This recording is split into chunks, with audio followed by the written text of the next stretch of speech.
नमामि वेदत्रयलोचनं तं नमामि मूर्तित्रयवर्जितं तं नमामि पुण्यं सदसद्व्यातितं नमामि तं पापहरं नमामि विश्वसहिते रत्त नमामि रूपाणि बहुनि धत्ते यो विश्वगोप्ता सदसत्प्रणेत नमामि तं विश्वपतिं नमामि यज्ञेश्वरं सम्प्रति हव्यकव्यं तथागतिं लोकसदाशिवो यः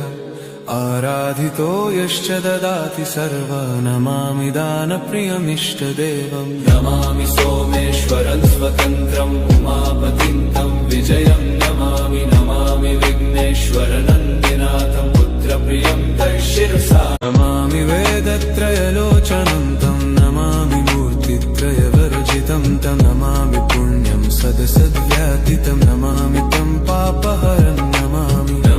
विश्वसहिते रत्त नमामि रूपाणि बहुनि धत्ते यो विश्वगोप्ता सदसत्प्रणेत नमामि तं विश्वपतिं नमामि यज्ञेश्वरं सम्प्रति हव्यकव्यं तथागतिं लोकसदाशिवो यः